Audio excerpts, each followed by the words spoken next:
Bonjour à toutes et bonjour à tous. Nous allons démarrer notre webinaire dans quelques instants. Nous attendons que d'autres participants se connectent. Nous allons démarrer dans quelques minutes. Merci.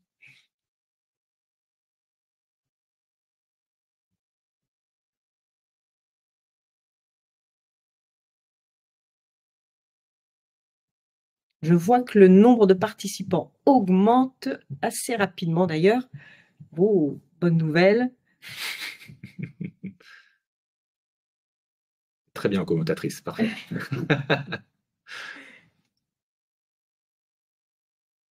Alors, une petite minute et puis on démarrera ce webinaire.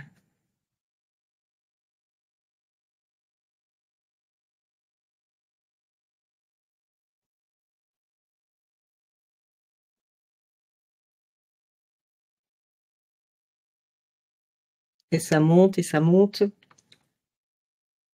Laissons à tout le monde le temps de se connecter.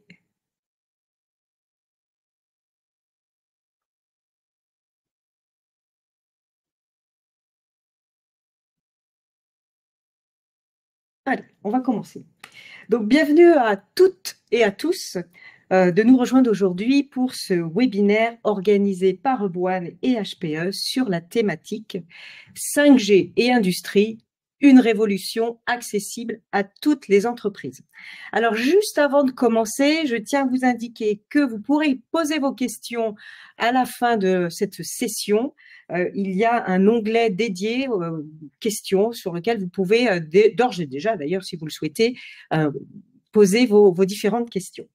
Alors aujourd'hui, j'ai le plaisir d'accueillir Philibert Delarbre, architecte solutions et pre-sales chez HPE. Bonjour. Bonjour. Et puis Grégoire Delacroué, directeur de la Business Line Mobile Pro chez Eboine. Bonjour Séverine. Bonjour messieurs. Alors messieurs, nous allons essayer de répondre à plusieurs questions.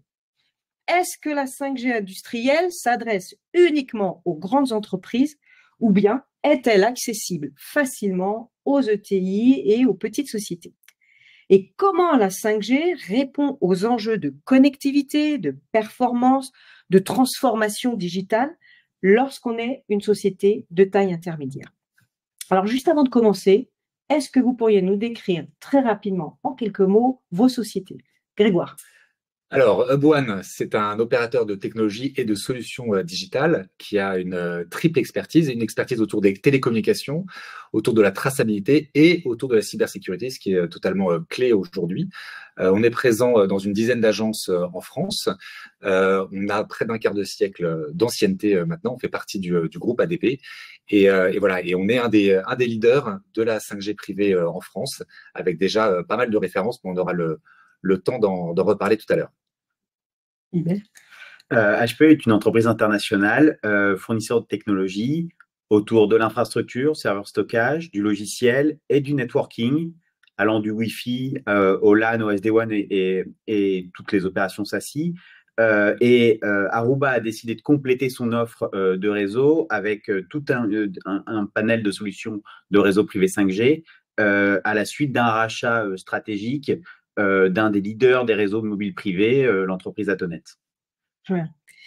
Alors Grégoire, depuis plusieurs années, le mouvement vers l'industrie 4.0 accompagne la digitalisation du processus industriel et l'on parle même d'industrie 5.0. Qu'est-ce que cela recouvre exactement? Alors, c'est vrai que l'industrie 4.0, c'était vraiment la révolution qui permet d'automatiser et de digitaliser tous les processus industriels, et notamment pour interconnecter le cloud, l'IoT, tout ce qui se passe sur site, et ça génère énormément de données. Et en fait, le mouvement vers l'industrie 5.0, là, c'est plutôt une évolution qui permet de remettre l'humain au centre, parce qu'on s'aperçoit que l'humain, il a beaucoup de données, mais il a besoin derrière d'être présent pour apporter sa touche de créativité, pour apporter son savoir-faire pour résoudre des problèmes complexes, et puis pour faire vraiment de la prise de décision. Et dans ces cas-là, c'est important d'avoir ça en tête lorsqu'on va déployer un certain nombre de cas d'usage. Ça va permettre aussi l'industrie 5.0 d'avoir beaucoup plus de résilience, notamment pour résister à un certain nombre de crises. Et on en voit beaucoup des crises depuis plusieurs années. Et c'est un exemple que je cite souvent, c'est une entreprise de slip français qui a dû remodeler sa chaîne industrielle lors du Covid pour pouvoir fabriquer des masques, et ben l'industrie 5.0 va apporter justement cette agilité, cette souplesse pour pouvoir s'adapter à ce type de demande et à ce type de crise. Et puis le troisième point sur l'industrie 5.0, c'est la durabilité, c'est comment est-ce que l'industrie va pouvoir aussi réduire son empreinte carbone. On parle beaucoup de réindustrialisation, notamment en France, mais c'est important de le faire dans un aspect durable et éco-responsable. Bien sûr. Philibert, quels sont les besoins des entreprises dans le cadre du développement de l'industrie 5.0? Ce qu'on voit de manière transverse chez les clients industriels, finalement 3 grandes familles d'usages.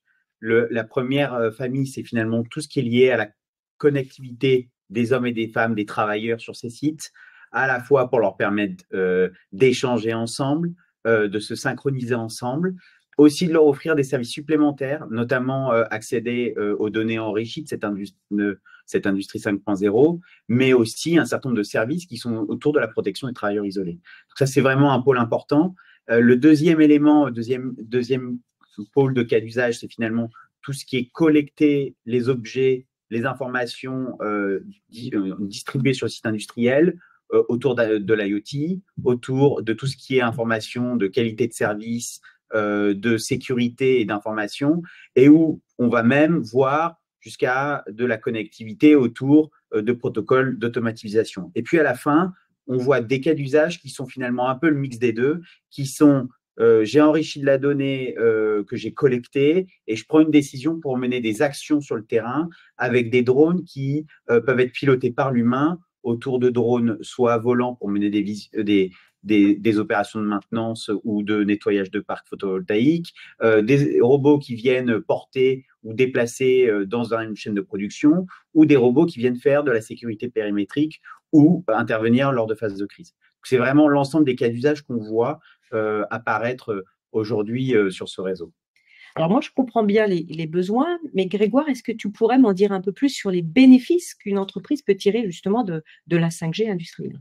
La 5G industrielle, en fait, ça va vraiment être la colonne vertébrale qui va permettre de réunir l'ensemble des cas d'usage que Philibert vient de décrire.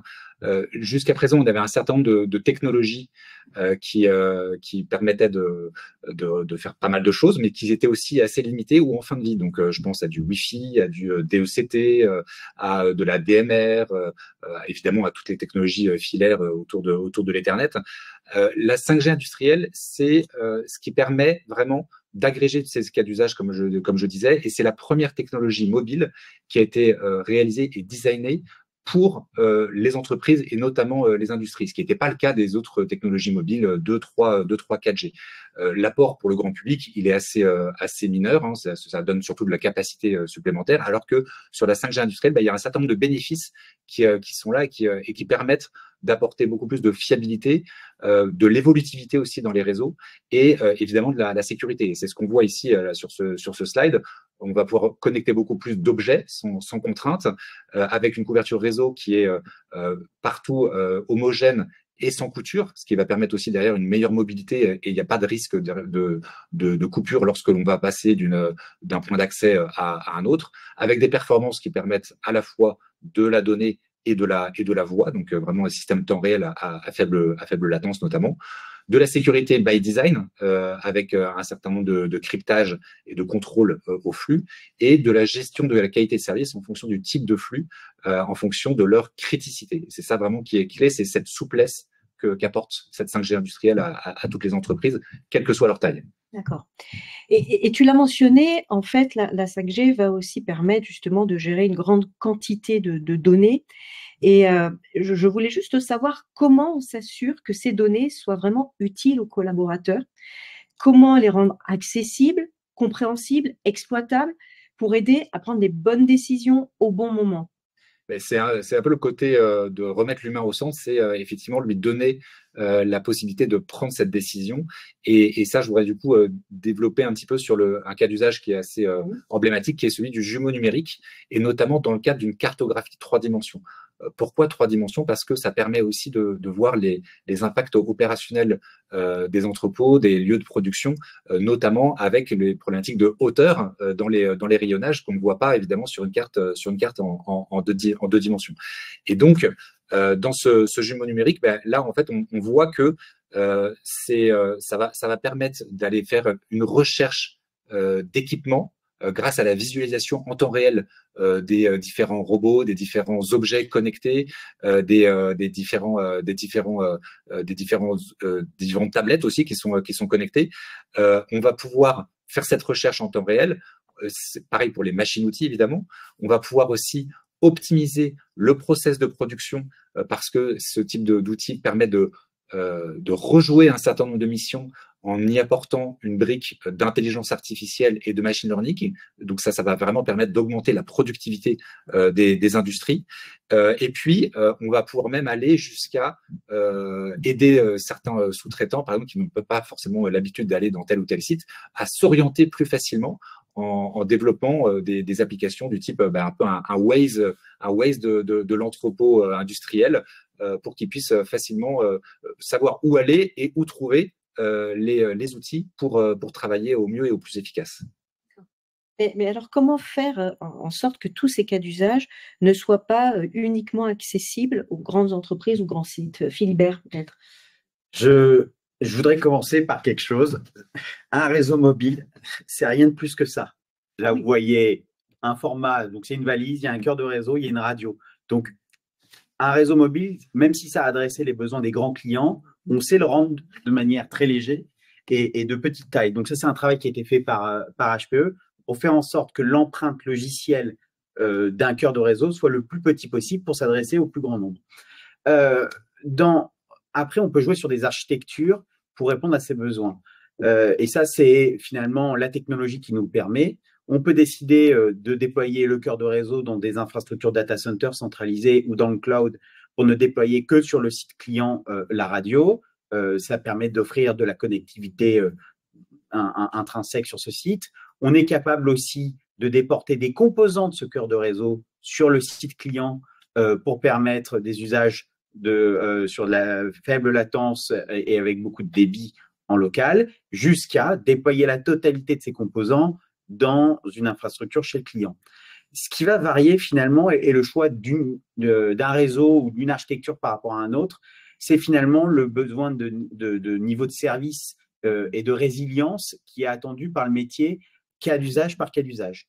Et donc, en fonction de n'importe quel de ces processus métiers dans vos entreprises, on est capable de vous guider vers la bonne solution adaptée à votre besoin métier.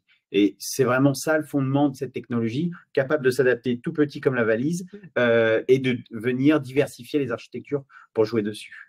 Moi, j'imaginais vraiment que c'était beaucoup plus complexe, beaucoup plus lourd. Donc, ça me rassure, les petites entreprises peuvent aussi accéder à la 5G industrielle. Et justement, j'ai une question pour toi, Grégoire. Est-ce que, Boan, vous avez des exemples de cas concrets, de cas clients, de sites à taille humaine et qui pourraient être répliqués au sein d'une ETI?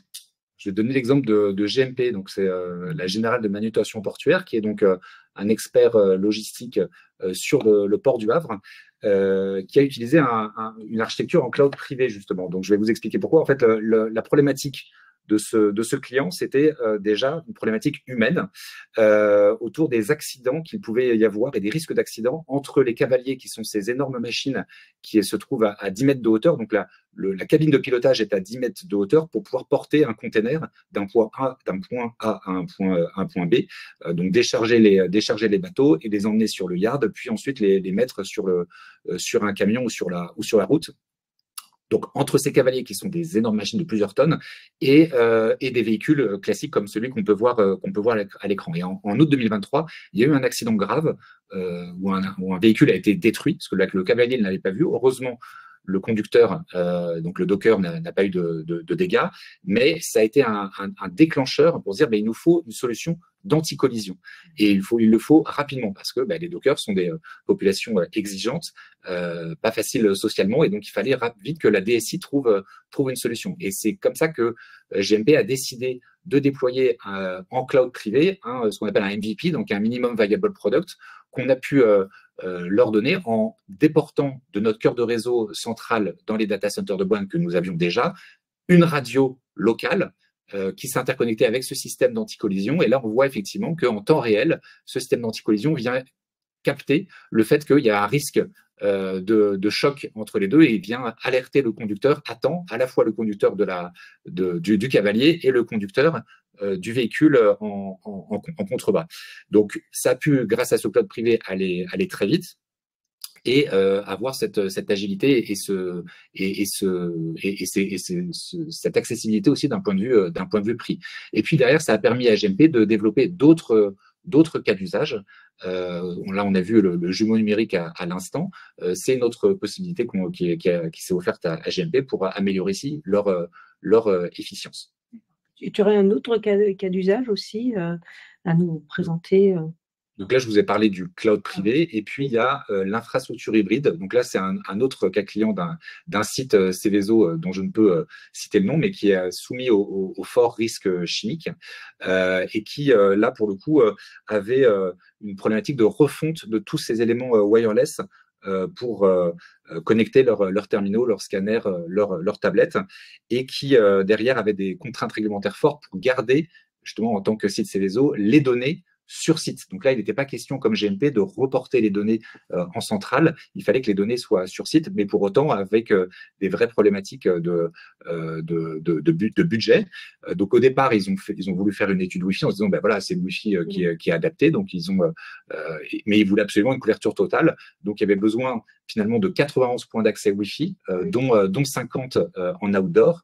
Et en fait, quand on leur a proposé une solution 5G privée, ils se sont aperçus que voilà, avec 2 sites radio outdoor et 2 sites radio en indoor, on pouvait améliorer et apporter une meilleure connectivité que ce que pouvait faire le Wi-Fi, qui est forcément plus en nomadisme qu'en réelle mobilité. Et finalement, cette solution 5G privée leur a permis de voir que leur a permis de réduire leur TCO, leur total cost of ownership, de 40% par rapport à une solution Wi-Fi classique. Ah oui. Ouais, quand même intéressant. Donc, en fait, on pense souvent que le Wi-Fi, c'est la solution la plus simple, la moins chère, etc. En fait, ça dépend. Ça peut être le cas parfois, mais en même temps, on a bien vu avec la mallette de Philibert que la solution 5G privée n'est pas si complexe que ça. Et à partir du moment où on part avec le bon partenaire qui est capable d'apporter les compétences qui ne sont pas internalisées dans l'entreprise, on trouve des solutions et on s'adapte aussi derrière à des contraintes réglementaires. Mais toi, d'ailleurs, Philibert, tu as des exemples là aussi? J'ai un exemple dont je voudrais vous partager qui n'a rien à voir avec de l'industrie, mais qui est, à mon avis, suffisamment parlant pour comprendre que ces technologies, elles sont accessibles pour tous. C'est d'exemples de camping en Angleterre qui ont fait le choix de déployer un réseau privé 5G pour donner de la connectivité aux bungalows, aux campeurs, à leurs clients, et pour éviter d'avoir à déployer du Wi-Fi avec de la fibre, avec des travaux, avec de l'énergie sur l'ensemble du camping. Et c'est une option qui est offerte par le camping pour donner accès à de la connectivité sur le site. Donc, ça n'a rien à voir avec un environnement critique, mais pour autant, l'usage est permis d'une technologie dans un environnement pur business. Là, donc, c'est assez intéressant. En B2B2C. Ouais. Mais du coup, vous parlez du Wi-Fi, on parle de la 5G, donc j'ai une question qui me vient à l'esprit. Est-ce qu'à terme, la 5G va remplacer le Wi-Fi? Chez HPE, c'est pas ce qu'on pense. Notre vision est de dire que il faut utiliser la bonne technologie au bon endroit. Et la 5G va venir compléter le Wi-Fi. Le Wi-Fi est plus adapté dans les environnements bureautiques, là où finalement les objets que vous utilisez au quotidien ont une connexion naturelle, l'ordinateur, l'imprimante, tous ces objets se connectent naturellement sur le Wi-Fi. Pour autant, dans l'environnement industriel, à l'extérieur, à l'intérieur des bâtiments, la 5G est bien plus efficace avec beaucoup moins d'équipements déployés. Et donc, l'approche d'HPE, c'est plutôt une convergence de ces deux mondes pour permettre en tout cas une expérience utilisateur unique.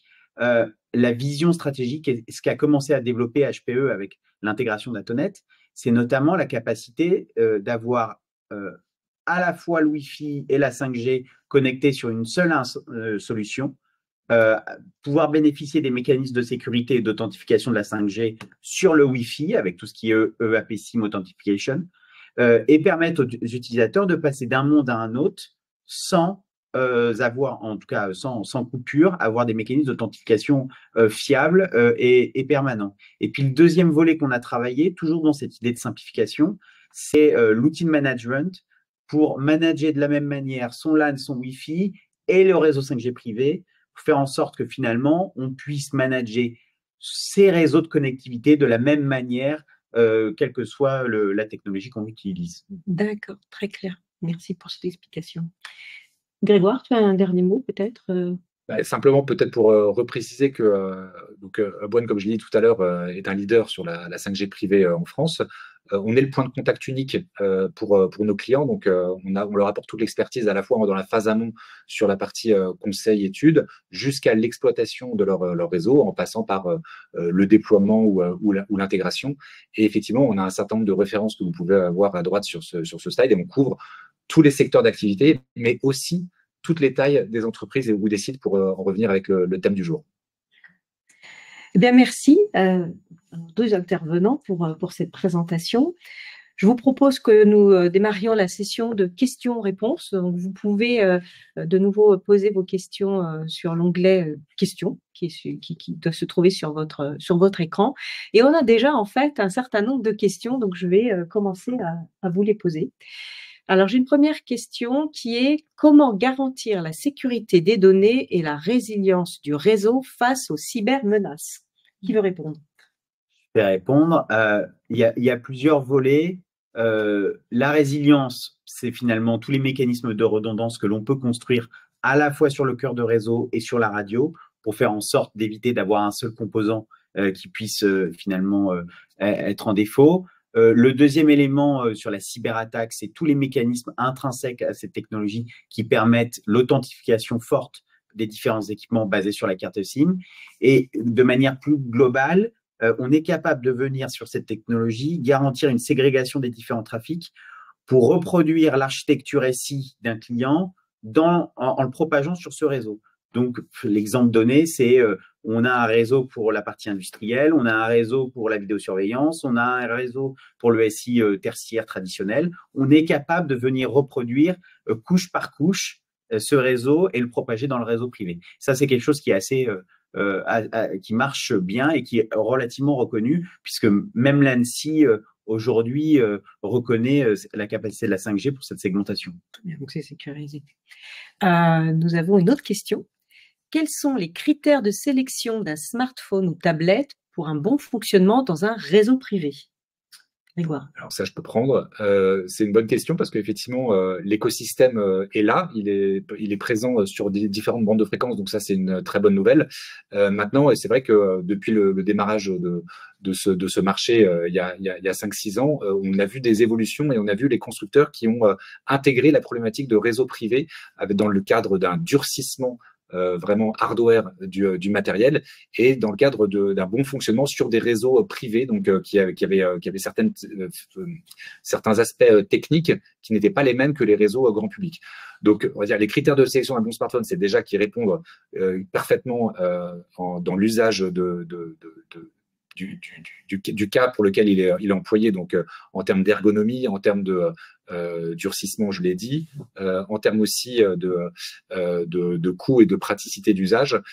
Mais dans tous les cas, ça nécessite vraiment une phase d'intégration qui est très importante sur les réseaux privés. Donc, ça doit être vraiment choisi en amont et il y a un travail à faire avec le constructeur si nécessaire pour s'assurer que derrière, le fonctionnement de bout en bout, et c'est là aussi la valeur d'un acteur comme One, le fonctionnement de bout en bout est garanti avec derrière aussi la faculté de pouvoir maîtriser l'environnement de l'utilisateur pour être certain que l'utilisateur l'utilise pour l'application métier pour laquelle c'est proposé et non pas soit ouvert sur Internet via un OS type Android qui n'est pas bridé et qui du coup peut permettre tous les types d'usages.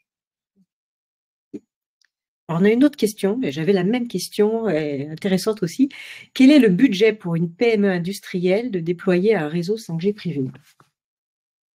Alors, ça dépend du type d'architecture. Oui. Maintenant, c'est toujours difficile de donner un prix comme ça dans une séance publique, mais en fait, si on veut démystifier ce sujet de prix, si on est sur un cloud privé qu'on bénéficie du coup d'un acteur comme Upone qui a son cœur de réseau centralisé, redondé, et pour lequel il y a simplement besoin d'aller déporter une antenne radio, on peut, à partir de quelques dizaines de milliers d'euros, étalés sur plusieurs mois ou plusieurs années, on peut commencer déjà à faire ce fameux minimum viable product dont je parlais tout à l'heure.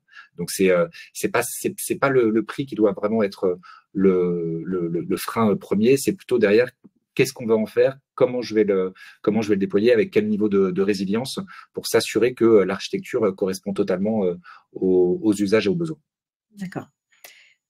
Autre question, l'installation d'un réseau 5G privé dans un environnement industriel occasionne-t-il une interruption temporaire de l'activité, exemple pour les travaux électriques, est-ce quantifiable en termes d'impact? Alors, donc là, je pense qu'on parle du processus de transformation et d'accompagnement du changement dans le cadre d'un déploiement. C'est typiquement ce qu'on a pu faire sur les aéroports parisiens, où on a transformé totalement l'activité en déployant de la 5G privée. Et ben ça se fait à travers la construction du réseau qui se fait en parallèle de l'infrastructure existante et des processus existants. Il peut y avoir quelques interruptions de service au moment où on met en service, mais ça se fait vraiment du coup en heures non ouvrées pour s'assurer que l'industrie n'est pas impactée négativement. Et le plus important en fait, plus que savoir si ça va interrompre le processus industriel, c'est plutôt comment est-ce qu'on accompagne les opérateurs locaux, les travailleurs à l'utilisation de ces nouveaux devices, de cette nouvelle technologie, parce que si simplement on lui met dans les mains un nouveau device et on lui dit débrouille-toi avec, ça marchera jamais. Il faut vraiment qu'il y ait tout cet accompagnement du changement qui soit pensé et réfléchi dès le démarrage du projet. D'accord, ok. Autre question, quelles sont les solutions permettant d'être joignable sur son numéro de mobile public quand on est sous couverture privée? Alors, ce passage du monde public au monde privé, c'est une question qui revient souvent, parce qu'on est habitué à avoir nos smartphones et être joignable tout le temps. Le concept d'un réseau privé, c'est qu'il est privé. Et donc, il n'y a que les cartes SIM appartenant à ce réseau qui y ont accès. Pour autant, il y a des mécanismes techniques qui permettent, sur la voie, de créer des passerelles pour faire en sorte que même si je suis un téléphone du réseau privé, j'ai la capacité d'être joint de l'extérieur et d'un réseau public. Il y a des choses aussi qui ont été faites autour de la double SIM, de la double authentification, pour faire en sorte d'avoir des mécanismes de renvoi d'appels et de continuer à être joignable. Mais sur un réseau privé, on reste connecté à un réseau privé. C'est la base de la sécurité de ce réseau. Parfait. Alors, je ne vois pas de nouvelles questions. N'hésitez pas à en poser. On va attendre encore quelques minutes si vous avez d'autres questions.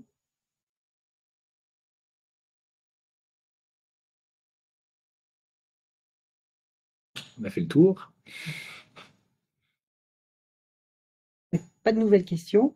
Eh bien, je vous remercie pour votre participation très intéressante et puis la réponse aux questions. Et merci à tous et à toutes d'avoir participé également à ce webinaire que nous vous enverrons bien sûr en replay. Et si vous avez encore des questions, n'hésitez pas à poser vos questions sur upone.fr. Nous vous répondrons à toutes vos questions. Voilà. Merci. Merci beaucoup. Au revoir. Merci. Merci.